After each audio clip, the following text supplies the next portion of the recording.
વિદ્યાર્થી મિત્રો, ઓનલાઈન શિક્ષણની અંદર આપ સૌ વિદ્યાર્થી મિત્રોનું સ્વાગત છે.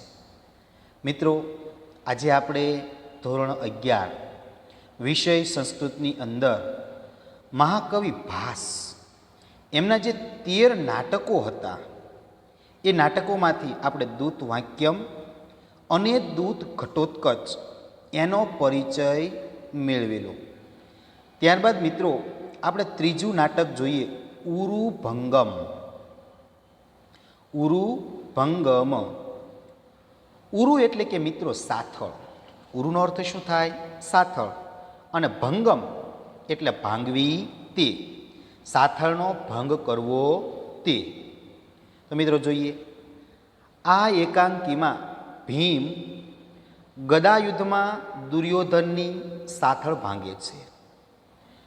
કથા વસ્તુ તરીકે આ પ્રસંગ કેન્દ્રમાં હોવાથી કૃતિનું નામ ઉરુભંગ રાખ્યું છે. કથાના મુખ્ય પાત્ર દુર્યોધન છે. મહાભારતના પ્રસંગ પર આધારિત આ દુખાંત એકાંકી છે. એકાંકી એટલે કે એક અંકનું નાટક. દુખાંત એટલે કે દુઃખ, જેના અંતે દુઃખ હોય તેવું. મહાભારતનું યુદ્ધ 18 દિવસ ચાલ્યું હતું. તેમાં 99 કૌરવોનો નાશ થયો હતો. એકમાત્ર દુર્યોધન જીવતો રહ્યો હતો. દુર્યોધન અને ભીમ વચ્ચે ગદાયુદ્ધનો પ્રારંભ થાય છે. શ્રી કૃષ્ણ ભીમને દુર્યોધનની સાથળ ઉપર પ્રહાર કરવાનો સંકેત કરે છે. તે મુજબ ભીમ ગદાથી દુર્યોધનની સાથળ પર મરણતોલ પ્રહાર કરે એટલે મારી નાખે તેવો, જેમાં ભીમ ગદાયુદ્ધના નિયમોનું ઉલ્લંઘન કરે છે. દુર્યોધનના ઉરુનો ભંગ થાય છે અને નીચે પડે છે. અંધ રાજા ધૃતરાષ્ટ્ર, આંખે પાટો બાંધેલી રાણી ગાંધારી, દુર્યોધનની પત્ની અને પુત્ર દુર્જય રણભૂમિ પર આવે છે. તેઓ બધા વિલાપ કરે છે. વીર દુર્યોધનના મૃત્યુની સાથે એકાંકી કરુણાંતિકામાં પરિણમે છે. ઉરુભંગમાં મુખ્ય રસ કરુણ છે. વીર રસના નિરૂપણથી વધુ ગાઢ બને છે. રંગભૂમિ પર નાટકમાં મૃત્યુ બતાવવામાં આવ્યું છે. ભરતના નાટ્યશાસ્ત્રના નિયમનું અહીં ઉલ્લંઘન થયું છે. આ નાટક સંસ્કૃત સાહિત્યમાં કરુણાંતિકાનું એટલે કે ટ્રેજેડીનું વિરલ ઉદાહરણ છે. કુટુંબ સાથેના મિલનનું અહીં હૃદય હચમચાવી મૂકે તેવું નિરૂપણ છે. દુર્યોધનના પાત્રનું આ એકાંકીમાં ઉર્ધ્વીકરણ કર્યું છે. મિત્રો, ઉરુભંગમ જોઈએ. ઉરુભંગમ એટલે કે ઉરુનો સાથળનો ભંગ કરવો તે. મિત્રો, આ ઉરુભંગ નાટક છે એ મહાકવિ ભાસનું નાટક છે. આ એકાંકીમાં ભીમ ગદાયુદ્ધમાં દુર્યોધનની સાથળને ભાંગે છે. કથાવસ્તુ તરીકે આ સાથળ ભાંગવાના પ્રસંગને કેન્દ્રમાં હોવાથી આ કૃતિનું નામ ઉરુભંગ રાખવામાં આવ્યું છે. કથામાં મુખ્ય પાત્ર તરીકે દુર્યોધન છે. મહાભારતના પ્રસંગ પર આધારિત આ દુખાંત એકાકી છે, એટલે કે જેના અંતે દુઃખ હોય તેવું એક અંકનું આ નાટક છે. મહાભારતનું યુદ્ધ 18 દિવસ ચાલ્યું હતું. તેમાં 99 કૌરવોનો નાશ થયો હતો. એકમાત્ર દુર્યોધન જીવતો રહ્યો હતો. દુર્યોધન અને ભીમ વચ્ચે ગદાયુદ્ધનો પ્રારંભ થાય છે. શ્રી કૃષ્ણ ભીમને દુર્યોધનની સાથળ ઉપર પ્રહાર કરવાનો સંકેત એટલે કે ઈશારો કરે છે. તે મુજબ ભીમ ગદાથી દુર્યોધનની સાથળ પર ગદાયુદ્ધનો પ્રારંભ કરે છે. મરણ તોલ પ્રહાર કર્યો. જેમાં ભીમ ગદાયુદ્ધના જે નિયમો છે એ નિયમોનું ઉલ્લંઘન કરે છે. દુર્યોધનના ઉરુનો ભંગ થાય છે, એટલે કે સાથળને ભાંગી નાખે છે અને નીચે પડી જાય છે. અંધ રાજા ધૃતરાષ્ટ્ર, આંખે પાટા બાંધેલી રાણી ગાંધારી, દુર્યોધનની પત્નીઓ અને પુત્ર દુર્જય રણભૂમિ પર આવે છે. તેઓ બધા વિલાપ કરી રહ્યા છે. વીર દુર્યોધનના મૃત્યુની સાથે એકાંકીમાં કરુણાંતિકામાં પરિણમે છે કે કરુણ રસની અંદર. ઉરુભંગમાં મુખ્ય રસ કરુણ છે, એટલે કે રડવાનો હોય તેવો, દુઃખ હોય તેવો, જે વીર રસના નિરૂપણથી વધારે ગાઢ બને છે. રંગભૂમિ ઉપર નાટકમાં મૃત્યુ બતાવવામાં આવ્યું છે. ભરતના નાટ્યશાસ્ત્રના નિયમનું અહીં ઉલ્લંઘન કરવામાં આવ્યું છે. આ નાટક સંસ્કૃત સાહિત્યમાં કરુણાંતિકાનું, એટલે કે ટ્રેજેડીનું વિરલ ઉદાહરણ છે. કુટુંબની સાથે મિલનનું અહીં હૃદય હચમચાવી મૂકે એવું નિરૂપણ થયું છે. દુર્યોધનના પાત્રનું આ એકાંકીમાં ઉર્ધ્વીકરણ કર્યું છે, એટલે કે દુર્યોધનના પાત્રને મહાન બનાવવામાં આવ્યું છે. તો મિત્રો, આ મહાકવિ ભાસનું નાટક ઉરુભંગ, સાથળનો ભંગ કરવો તે. ત્યારબાદ ચોથું નાટક પંચરાત્રમ, એટલે કે 5 રાત્રિઓનો સમૂહ. પંચરાત્રમ એટલે કે 5 રાત્રિઓનો સમૂહ. મહાભારત ઉપર આધારિત આ ત્રિઅંકી, એટલે કે 3 અંકના નાટકમાં દુર્યોધન દ્વારા દ્રોણને 5 રાત્રિઓની મુદ્દત, એટલે કે સમય આપવામાં આવે છે. આ દરમિયાન તેઓ પાંડવો અંગેના સમાચાર લાવશે, તો પાંડવોને દુર્યોધન રાજ્યમાંનો એમનો હિસ્સો ભાગ આપશે. એટલે જ નાટકને પંચરાત્ર નામ મળ્યું, એટલે કે 5 રાત્રિઓનો સમૂહ. શરૂઆતમાં દુર્યોધને કરેલા ભવ્ય યજ્ઞની પ્રશંસા છે, એટલે કે વખાણ છે. દ્રોણ દક્ષિણા રૂપે રાજ્યનો અડધો ભાગ પાંડવોને આપવાનું કહે છે. દુર્યોધન 5 રાત્રિઓમાં, એટલે કે પંચરાત્રમાં પાંડવોના સમાચાર લાવવાની શરત સાથે આ વાતનો સ્વીકાર કરે છે. 5 રાતમાં પાંડવોની માહિતી મળે છે. દુર્યોધન પોતાનું અડધું રાજ્ય પાંડવોને આપવાની દ્રોણની આજ્ઞાનો સ્વીકાર કરે છે. આ વિગત મૂળ મહાભારતની કથાવસ્તુમાં નથી. મૂળ કથાવસ્તુથી અહીં વિપરીત નિરૂપણ નાટ્યકારે કર્યું છે. નાટ્યકારે પોતાની કલ્પનાથી નવીન પ્રસંગો ઉમેરીને પ્રભાવક કૃતિનું સર્જન કર્યું છે. આ નાટકમાં દુર્યોધનના પાત્રનું ઉર્ધ્વીકરણ થયું છે. મૂળ મહાભારતમાં યુદ્ધ વગર તસ્સુ ભાર, તસ્સુ એટલે કે જરાક જેટલી, તસ્સુ એટલે થોડી જગ્યા, 1 ઇંચની જગ્યા, એટલે તસ્સુ ભાર જમીન પણ નહીં આપવાનું કહેનાર દુર્યોધન અહીં ગુરુની આજ્ઞાથી અડધું રાજ્ય આપી દે છે. ભાસની આ રૂપક રચના અત્યંત સુંદર છે. તો મિત્રો જોઈએ પંચરાત્રમ, 5 રાત્રિઓનો સમૂહ. પંચરાત્રમ એ મહાકવિ ભાસનું નાટક છે. પંચરાત્રમ એટલે કે 5 રાત્રિઓનો સમૂહ. મહાભારત ઉપર આધારિત, કે જેનો સંદર્ભ મહાભારતમાંથી લેવામાં આવ્યો, તો મહાભારત પર ઉપર આધારિત આ ત્રિઅંકી, એટલે કે 3 અંકનું, 3 ભાગનું આ નાટક છે. દુર્યોધન દ્વારા દ્રોણને 5 રાત્રિઓની મુદ્દત, એટલે કે સમય આપવામાં આવે છે. આ દરમિયાન જો તેઓ પાંડવો અંગેના સમાચાર લાવશે, તો પાંડવોને દુર્યોધન રાજ્યમાંનો એમનો હિસ્સો, એમનો ભાગ આપશે. એટલે જ નાટકને પંચરાત્ર એવું નામ મળ્યું છે. શરૂઆતમાં દુર્યોધને કરેલા ભવ્ય યજ્ઞની પ્રશંસા છે, એટલે કે વખાણ છે.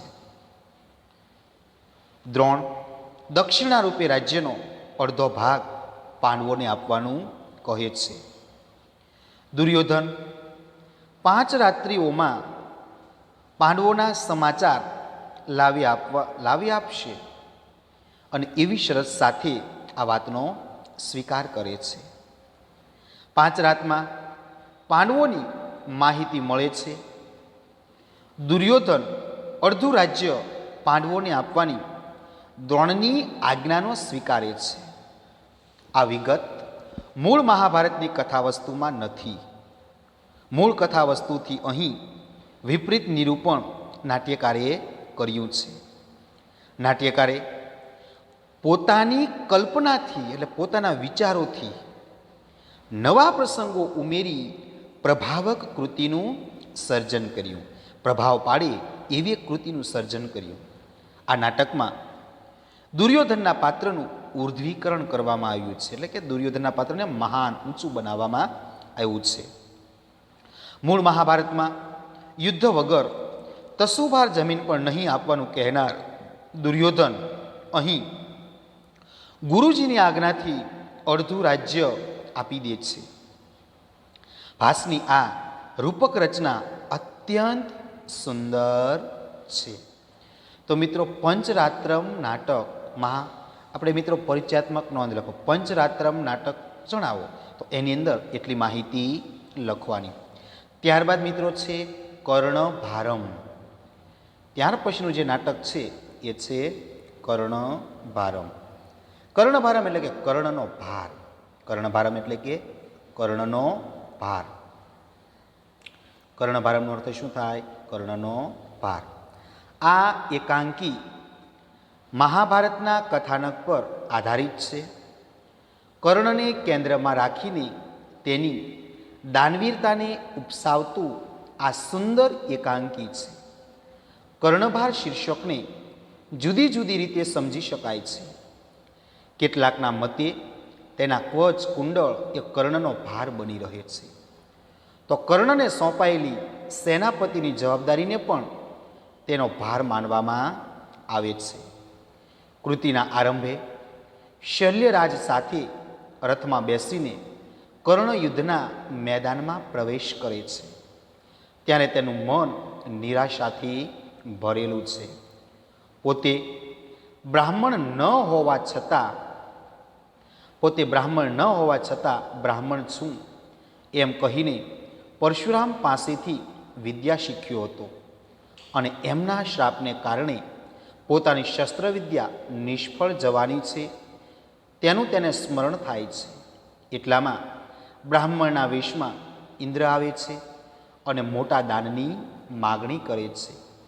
કર્ણ તેને ગાયો, ઘોડા, હાથી, સોનું એમ અનેક પ્રકારનું દાન આપવા માટે તૈયાર થાય છે. પણ બ્રાહ્મણના વેશમાં રહેલો ઇન્દ્ર તે લેવાની ના કહે છે. અંતે કર્ણ પોતાના શરીર સાથે જોડાયેલા કવચ અને કુંડળ આપવાનું કહે છે. બ્રાહ્મણ તે તરત સ્વીકારી લે છે. શલ્ય કર્ણને રોકે છે. આ ઇન્દ્રની ચાલ હોવાનું કર્ણ પણ સમજે છે. છતાં તે કવચ કુંડળ વગેરેનું દાન કરી દે છે. પશ્ચાતાપ દગ્ધ એટલે કે પશ્ચાત રૂપે પસ્તાવો થયો એ રૂપે ઇન્દ્ર દેવદૂત દ્વારા વિમલા નામની શક્તિ મોકલે છે. પાંડવોમાંથી કોઈ પણ એક પુરુષનો વધ આ શક્તિ દ્વારા કર્ણ કરી શકે છે. આટલું થયા પછી પણ કર્ણ હાર માનતો નથી, પણ યુદ્ધ માટે તૈયાર થાય છે. નાટકમાં કર્ણના પાત્રનું ખૂબ જ સુંદર નિરૂપણ છે. તે માત્ર શલ્યની જ નહીં પણ આપણા સૌની સહાનુભૂતિનો અધિકારી બને છે. મિત્રો, કર્ણભારમ એટલે કે કર્ણનો ભાર. મિત્રો, કર્ણના મનની અંદર જે ભાર, જે મુશ્કેલીઓ છે એ ભારને વર્ણવતું આ નાટક છે. મહાકવિ ભાસ દ્વારા લખવામાં આવેલું કર્ણભાર છે. મહાભારતના કથાનક પર આધારિત છે. કર્ણને કેન્દ્રમાં રાખી તેની દાનવીરતાને ઉપસાવતું. કર્ણ દાનવીર છે, એટલે કર્ણની દાનના મહિમાને વર્ણવતું આ સુંદર એકાંકી છે, 1 અંકનું નાટક છે. કર્ણભાર શીર્ષકને જુદી જુદી રીતે સમજી શકાય છે. કેટલાકના મતે તેના કવચ અને કુંડળ એ કર્ણનો ભાર બની રહે છે. તો કર્ણને સોંપાયેલી સેનાપતિની જવાબદારી પણ તેનો ભારરૂપ માનવામાં આવે છે. કૃતિના આરંભે શલ્યરાજ કે જે કર્ણનો સારથી હતો તે આ નાટકના શરૂઆતમાં શલ્યરાજ સાથે રથમાં બેસી અને કર્ણ યુદ્ધના મેદાનમાં પ્રવેશ કરે છે. ત્યારે તેનું મન નિરાશાઓથી ભરેલું છે. પોતે બ્રાહ્મણ ન હોવા છતાં બ્રાહ્મણ છું એમ કહી અને પરશુરામ પાસેથી વિદ્યા શીખ્યો હતો. જ્યારે પરશુરામને ખબર પડી એટલે પરશુરામે શ્રાપ આપેલો કે જ્યારે યોગ્ય સમય આવશે ત્યારે મેં શીખવેલી વિદ્યા તને કામ આવશે નહીં.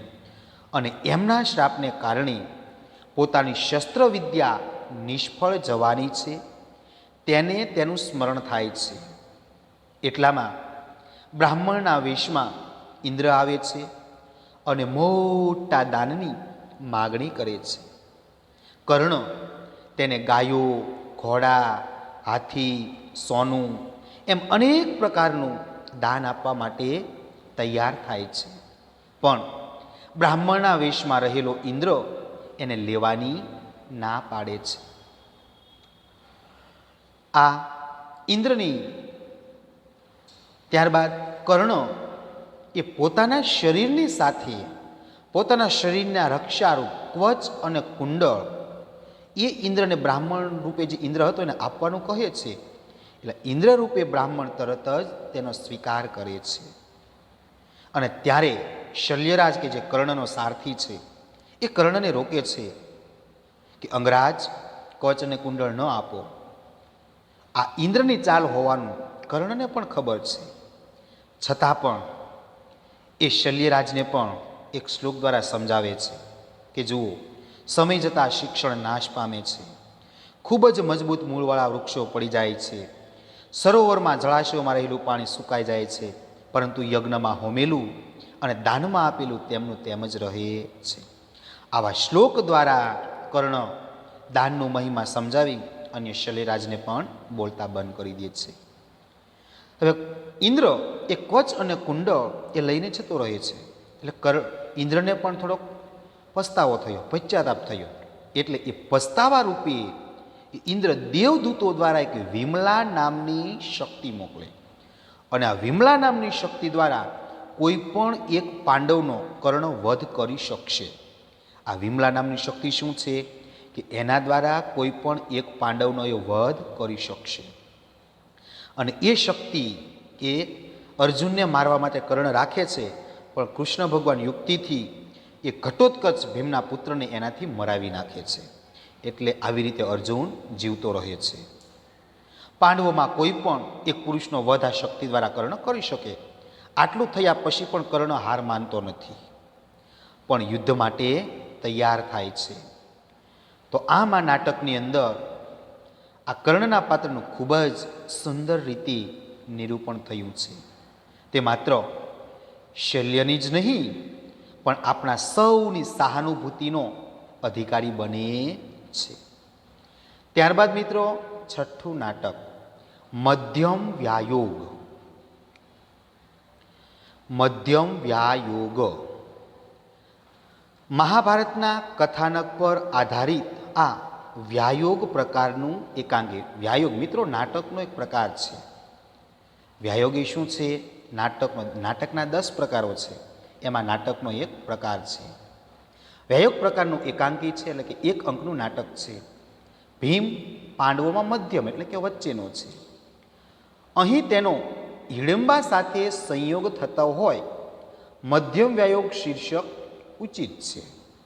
અથવા ભીમ અને બ્રાહ્મણનો વચેટ પુત્ર એમ 2 મધ્યમોનો મેળાપ હોય આ શીર્ષક આપવામાં આવ્યું છે.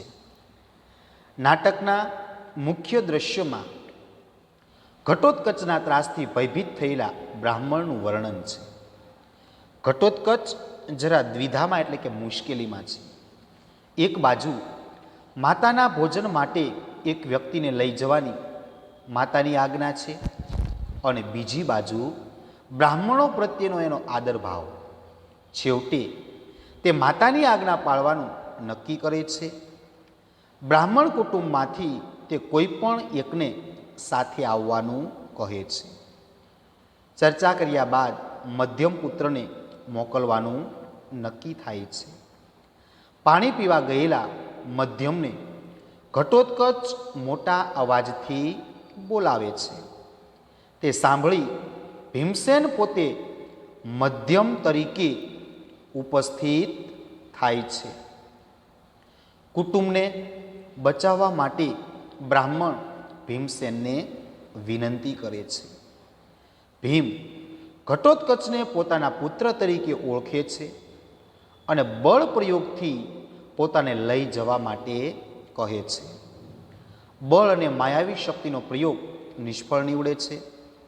અંતે ભીમસેન સ્વયં ઘટોત્કચની માતા પાસે જાય છે. હિડિંબા ભીમસેનને ઓળખી જાય છે. આમ હિડિંબા અને ભીમસેનનું મિલન થાય છે. બ્રાહ્મણ કુટુંબ સુખેથી પ્રસ્થાન કરે છે. ભીમ અને હિડિંબાના મિલનની વાત મહાભારતમાં નથી, પણ ભાસે પોતાની કવિ પ્રતિભાથી આ મૌલિક રૂપનું સર્જન કર્યું છે. અહીં ઘટોત્કચના પાત્રના માધ્યમથી માતૃભક્તિનો મહિમા કરવામાં આવ્યો છે અને હિડિંબા રાક્ષસી હોવા છતાં એમના માનવી ગુણોનું આલેખન કર્યું છે. તો મિત્રો, છઠ્ઠું નાટક મહાભારત પર આધારિત મધ્યમ વ્યાયોગ મહાભારતના કથાનક પર આધારિત છે. મહાકવિ ભાસે લખેલું છે અને વ્યાયોગ પ્રકારનું એકાંકી 1 અંકનું નાટક છે. ભીમ પાંડવોની અંદર મધ્યમ એટલે કે વચ્ચેનો પુત્ર છે. અહીં તેનો હિડિંબા સાથે સંયોગ થતો એટલે કે મેળાપ થતો હોવાને કારણે એ મધ્યમ વ્યાયોગ શીર્ષક ઉચિત છે, યોગ્ય છે. અથવા ભીમ અને બ્રાહ્મણનો જે વચ્ચેનો જે પુત્ર છે એ બંનેનો મેળાપ થતો હોવાથી આ શીર્ષક આપવામાં આવ્યું છે. નાટકના મુખ્ય દ્રશ્યોમાં ઘટોત્કચના ત્રાસથી ભયભીત થયેલા બ્રાહ્મણનું વર્ણન છે. કે મિત્રો, એક બ્રાહ્મણનો પરિવાર હતો. એ કોઈ સામાજિક પ્રસંગ અંગે બહાર ગામ જતો હતો. એટલે વનની અંદરથી પસાર થાય છે. એટલે હિડિંબા છે એ ભીમની પત્ની, એ પોતાના દીકરા ઘટોત્કચને પોતાના ભોજન માટે કોઈ માણસને લાવવા માટેની આજ્ઞા કરે છે. એટલે ઘટોત્કચ છે એ જંગલની અંદર જાય છે અને બ્રાહ્મણ કુટુંબનો એમને મેળાપ થાય છે. એક બાજુ આ ઘટોત્કચ એ માતૃભક્તિ તરફ ખૂબ જ આદર સ્નેહ હતો અને બીજી બાજુ બ્રાહ્મણો પ્રત્યે પણ એને ખૂબ જ આદર હતો. એટલે છેવટે હવે કયું કાર્ય કરવું એમ ઘટોત્કચ મૂંઝાય છે, પણ અંતે એ માતાનું વાક્ય માનવાનું એ નક્કી કરે છે અને બ્રાહ્મણ કુટુંબને કહે છે કે એ પોતાના બ્રાહ્મણ, એની પત્ની અને 3 બાળકો હતા, 5 વ્યક્તિઓ હતા, એમાંથી કોઈ પણ એકને સાથે આવવાનું જણાવે છે. અને ત્યારે બ્રાહ્મણે કીધું તો જ્યાં સુધી પોતાના દીકરા હોય ત્યાં સુધી મા બાપને તો લઈ ન શકાય. એટલે બ્રાહ્મણ અને બ્રાહ્મણીને લઈ જતા નથી. ત્યારબાદ મોટા પુત્રને કહે છે તો મોટો દીકરો છે એ પિતાને વાલો હોય એટલે મોટો દીકરો પણ એને પણ સાથે લઈ જવાતો નથી. પછી નાના દીકરાને કીધું તો નાનો દીકરો માતાને વાલો હતો એટલે નાના દીકરાને પણ લઈ જતા નથી. પણ હવે રહ્યો મધ્યમ એટલે કે વચ્ચેનો દીકરો, હવે એ કોઈને વાલો નહીં. એટલે અંતે ઘટોત્કચ આ મધ્યમ બ્રાહ્મણો જે મધ્યમ વચ્ચેનો જે પુત્ર છે, મિત્રો જે વચ્ચેના હોય ને એને મધ્યમ કહેવાય. એટલે બ્રાહ્મણનો વચ્ચેનો પુત્ર છે એને ઘટોત્કચ લઈ જવાનું નક્કી કરે. ભીમ પણ મધ્યમ કહેવાય કારણ કે સગા 3 ભાઈઓ છે, યુધિષ્ઠિર, ભીમ અને અર્જુન. આ 3 કુંતાના પુત્રો, અને સહદેવ અને નકુળ એ તો માદ્રીના પુત્રો. એટલે ભીમને વચ્ચેનો યુધિષ્ઠિર, ભીમ અને અર્જુન, એટલે ભીમને પણ શું કહેવાય? મધ્યમ. અને અહીંયા બ્રાહ્મણનો પણ વચ્ચેનો પુત્ર એ મધ્યમ હતો. એટલે મધ્યમ પુત્રને લઈ જવાનું નક્કી થાય છે. ઘટોત્કચ બ્રાહ્મણના પુત્રને લઈ જાય છે, પણ બ્રાહ્મણનો જે પુત્ર વચ્ચેનો હતો એ ડરે છે. અને વચ્ચે સરોવર આવતા એ સરોવરના કિનારે પાણી પીવા જાય છે, અને ત્યાં એ બચાવો બચાવો એવી બૂમ પાડે છે. તો એ સમયે પાંડવો વનની અંદર હતા. એટલે ભીમ પાંડવો પણ ત્યાં હતા. એટલે હજે આ મધ્યમ છે બ્રાહ્મણનો દીકરો, એ વચ્ચે પાણી પીવા ગયેલો, એટલે આવ્યો નહીં. એટલે ઘટોત્કચ બૂમો પાડે છે, મધ્યમ મધ્યમ. એટલે ભીમનું નામ પણ શું હતું? મધ્યમ. એટલે ભીમ આવે છે. ભીમને જોઈ અને બ્રાહ્મણનો દીકરો એને બચાવવા માટે આજીજી કરે છે. એટલે ભીમ એને અભય વચન આપે છે. ભીમ આવે છે. એ ભીમ પોતાના દીકરા ઘટોત્કચને ઓળખી જાય છે. એટલે હવે ઘટોત્કચ એ પોતાની બળ શક્તિ, તમામ શક્તિઓનો ઉપયોગ કરે છે, પણ એ ભીમને પરાજિત કરી શકતો નથી. અંતે એ ભીમ પોતે પકડાય છે, અને બ્રાહ્મણના પુત્રને છોડી દેવાને બદલે એ પોતાના માતાના ખોરાક તરીકે ભીમ આવશે એવું નક્કી થાય છે. તો આવી રીતે બ્રાહ્મણ બાળકને બચાવ્યો, મધ્યમને, અને ભીમ હિડિંબાની પાસે જાય છે. જેવો ભીમ હિડિંબાને પાસે ગયો એટલે હિડિંબા અને ભીમને ઓળખી ગઈ, કારણ કે ભીમે હિડિંબી સાથે લગ્ન કરેલા, અને એમનો જ દીકરો આ ઘટોત્કચ હતો.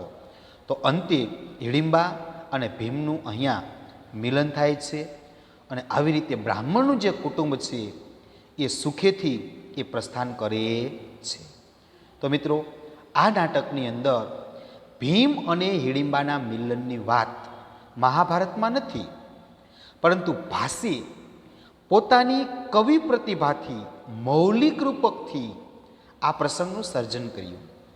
અહીં ઘટોત્કચના પાત્રના માધ્યમથી માતૃભક્તિનો મહિમા દર્શાવ્યો, કે ભાઈ પોતાના માતા પ્રત્યે હંમેશા ભક્તિભાવ રાખવો જોઈએ. પોતાના માતાની આજ્ઞા સામે બીજું કોઈ પણ કાર્ય એ સાવ એના કરતાં ઉતરતી કક્ષાનું કહેવાય. એટલે માતૃભક્તિનો મહિમા કરવામાં આવ્યો. અને એ જ સિવાય હિડિંબા એ રાક્ષસી હોવા છતાં એનામાં માનવીય ગુણો રહેલા છે, એ આ નાટકની અંદર દર્શાવવામાં આવ્યું છે. તો મિત્રો, અહીં આપણે ભાસના 3 નાટકો જોયા. કે પહેલું નાટક એ મહાભારતના કથાનક ઉપર છે, એ 6 નાટકો છે: દૂત વાક્યમ, દૂત ઘટોત્કચ, ઉરુભંગ, પંચરાત્ર, કર્ણભાર અને મધ્યમ વ્યાયો. તો મિત્રો, એને યાદ રાખવા માટે એક શોર્ટકટ સૂત્ર આપણે મહાભારતના કથાનક પર આધારિત 6 નાટકો એને કઈ રીતે યાદ રાખવા. તો મિત્રો, એક સૂત્ર બનાવી લો: દુ દુ કમ પઉ, દુ કમ પઉ.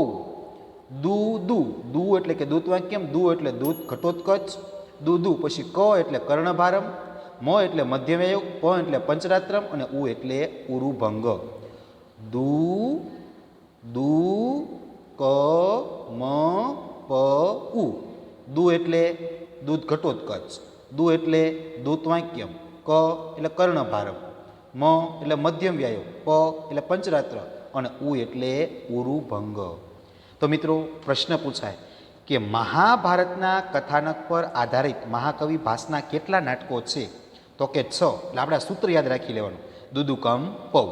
જો તમને આ સૂત્ર યાદ હશે તો 6 નાટક ઓટોમેટિક યાદ રહી જશે. દુદુકમ પૌ.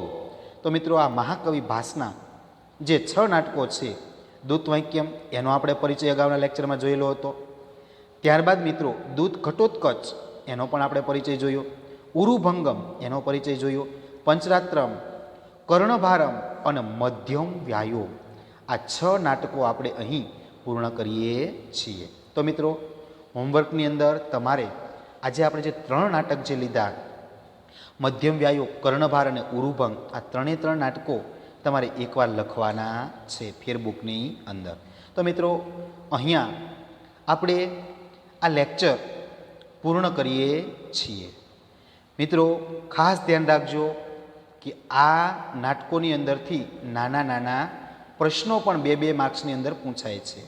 તો એ પ્રશ્નો પણ ખાસ ધ્યાન રાખજો. તો અહીં આપણે આ લેક્ચર પૂર્ણ કરીએ છીએ.